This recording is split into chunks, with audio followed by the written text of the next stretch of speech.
E aí, pessoal? Hoje a gente vai ter uma aulinha aqui sobre impactos ambientais, tá? E o quanto eles afetam aí a nossa vida e a vida do planeta. As vidas do planeta, né? Bom, um dos maiores desafios atuais da humanidade é a crise ambiental e ela é vivida em todo o mundo. O aumento da poluição e a utilização desordenada dos recursos naturais tem acelerado grandes problemas ambientais, como o aquecimento global, a destruição de florestas, rios, mares e etc. Anteriormente, a gente viu lá que antes da Revolução Industrial, o número de habitantes nas grandes cidades, nos grandes centros urbanos, era muito menor. Né? Por quê? Porque as pessoas elas viviam mais no campo. Então, nos centros urbanos, assim, não tinha movimentação de carro, até porque não tinha carro, né? As pessoas andavam a pé e a maioria das pessoas moravam no campo. Os trabalhos, eles eram feitos lá artesanalmente, usando lá as nossas máquinas simples, né? E a maior parte do resíduo gerado era matéria orgânica. Matéria orgânica porque era oriunda ali das plantações, né? Da alimentação das pessoas. Então, a maior parte era matéria orgânica, que é compostável, né? Rapidamente compostável. E aí, a partir da Revolução Industrial, acelerou-se essa urbanização do planeta, né? Porque as pessoas começaram a sair do campo e ir para as cidades para trabalhar nas fábricas.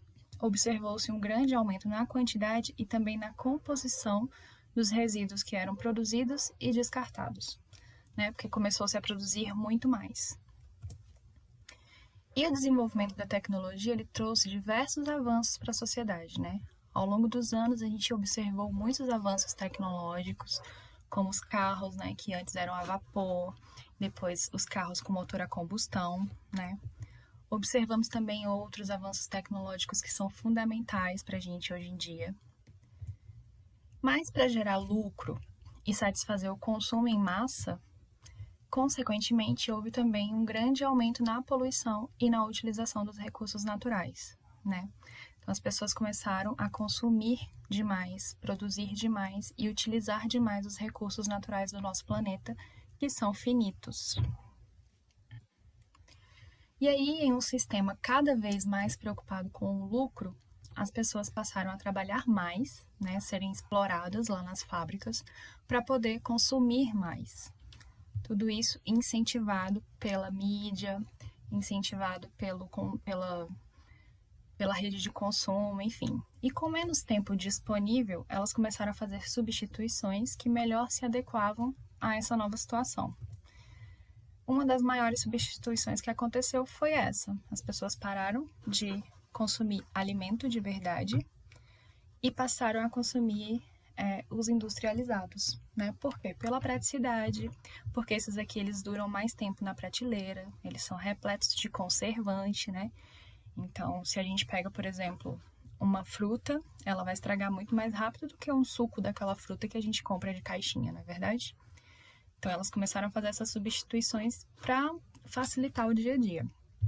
E aí, além da saúde, né, comprometida aqui com todos esses alimentos industrializados, começou-se a gerar muito resíduo, porque aqui o resíduo antes era orgânico, né, era casca, semente, e tudo isso não demora muito para se decompor na natureza. Agora, plástico, vidro, lata, cada um tem o seu tempo de decomposição e cada um mais longo que o outro. E aí as coisas que antes eram feitas para durar, elas passaram a ser cada dia mais descartáveis. Por quê? Porque isso diminuía o preço de fabricação, né? E tornava disponível para um maior número de pessoas.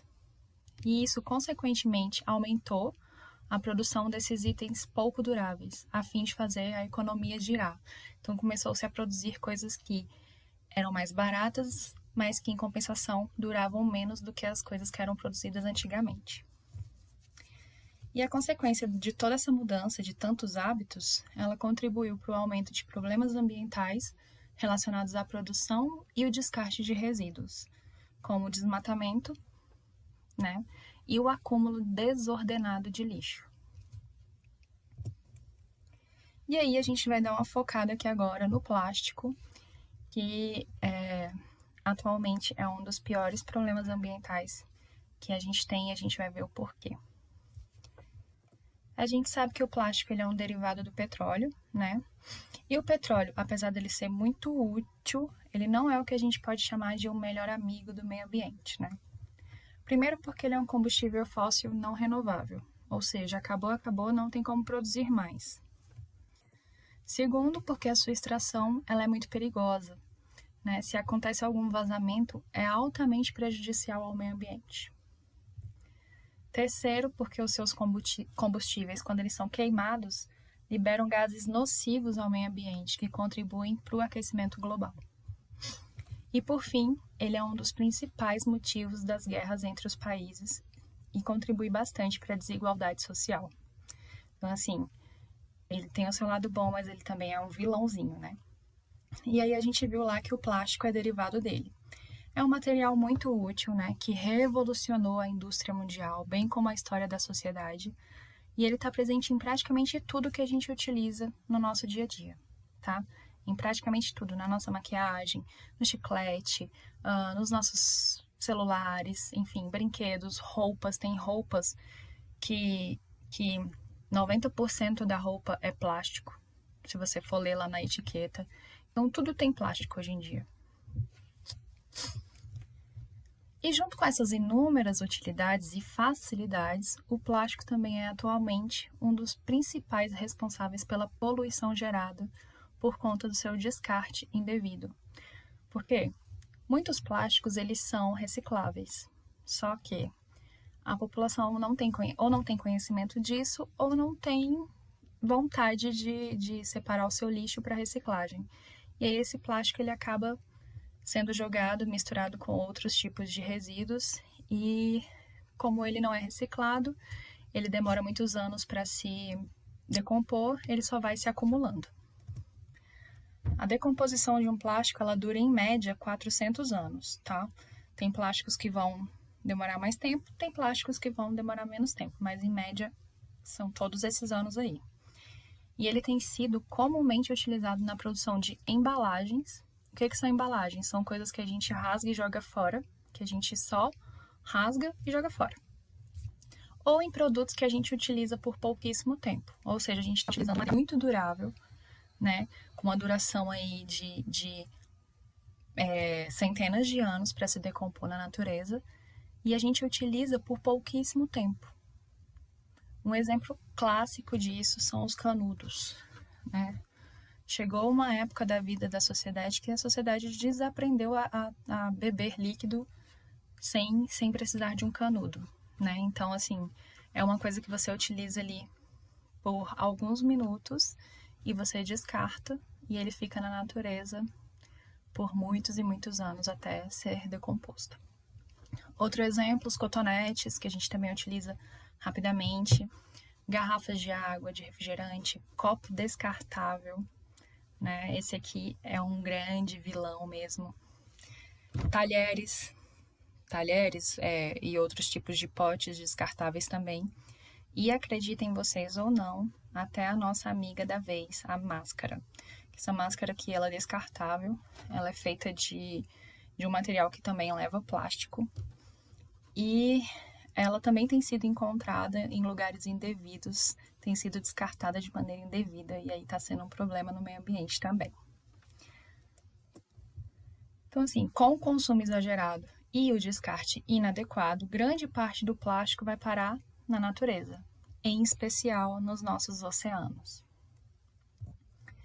E aí, pessoal, a quantidade de plástico descartada indevidamente nos mares e oceanos, ela é tão absurda que alguns estudos estimam que se nada for feito a respeito disso, em 2050 a gente vai ter mais plástico do que peixe no mar. Vocês têm noção da gravidade desse estudo? Assim, em 2050, eu espero ainda estar viva, né? Mas quem vai sofrer mais as consequências dessa irresponsabilidade são vocês. É a nova geração. Então, se nada for feito agora, vocês no futuro vão ter os mares cheios de plástico. E aí imagina como que vai ficar a alimentação, o turismo, enfim. É tão grande a quantidade de plástico que a gente tem no mar várias ilhas. Uma das mais conhecidas é a ilha de lixo que fica no Oceano Pacífico. Essa ilha, ela é uma ilha enorme, ela recebe materiais do Japão, México, Taiwan, China, Filipinas, Canadá, Chile, Colômbia, Alemanha, Itália, Coreia e Venezuela. Então, as correntes marítimas acabam levando todo esse lixo e ele fica ali acumulado em um só local, concentrado em um só local. Tem os objetos mais antigos que já foram encontrados nessas ilhas, nessa ilha de lixo do Pacífico, são objetos que datam 1977, ou seja, são coisas muito antigas que ainda não foram decompostas. E a concentração de plástico, ela aumenta a cada ano. Então, assim, as pessoas não estão criando consciência, elas continuam descartando lixo de maneira indevida e prejudicando a natureza com isso, né? Essa ilha, ela tem uma superfície de mais ou menos 1,6 milhões de quilômetros e isso equivale a 3 vezes o tamanho da França. Então, assim, é muito grande. E isso prejudica muito a vida marinha. E aí, quem acaba sofrendo, quem acaba pagando o preço pela irresponsabilidade do homem, são os seres inofensivos, inocentes, que não tem nada a ver com isso, os animais, né? Porque esses animais, eles podem tanto confundir esse lixo com alimento, né? Eles podem acabar comendo e isso pode gerar uma série de problemas, levando até a morte. Ou eles podem se enroscar em algum desses lixos e causar deformidades. Podem enroscar algum desses lixos e acabarem morrendo ali por não conseguir se alimentar. Podem se asfixiar. Então, assim, eles não têm consciência do que é aquilo. E eles acabam sofrendo por não conseguir se livrar daquilo depois. Então, assim, é muito grave isso. E isso tem acontecido muito. Então, por isso que é preciso a gente repensar alguns hábitos urgentemente. Quando vocês forem jogar algo fora, vocês precisam se lembrar que não existe fora. Tá todo mundo no mesmo planeta. Se eu jogo fora da minha casa, eu coloco para fora da minha casa o lixo, de qualquer maneira, aquele lixo ele vai continuar no planeta que eu habito. Então, eu vou colher as consequências daquele lixo que foi jogado indevidamente. Então, assim, o planeta ele está no seu limite, né? A gente precisa lembrar que os nossos recursos naturais eles são finitos e que se a gente não cuidar do meio ambiente, nós também sofreremos as consequências dessa irresponsabilidade e principalmente as gerações futuras. Vocês, os netos de vocês, nós já estamos colhendo as consequências das irresponsabilidades dos nossos avós, tataravós, e aí a tendência, se nada for feito, é que só piore. Então, se cada um fizer a sua parte, a gente pode reverter um pouco dessa situação e, quem sabe, conseguir mais tempo de vida útil dos recursos naturais, conseguir outros estilos de vida que impactem menos ali o meio ambiente. Beleza? E aí eu quero que vocês respondam aí essas questõezinhas e depois eu vou trazer para vocês o resultado daquela pesquisa que eu fiz para a gente ver como que tá a consciência ecológica dos alunos do CF7 de Sobradinho. Valeu, galera, um abraço, até a próxima.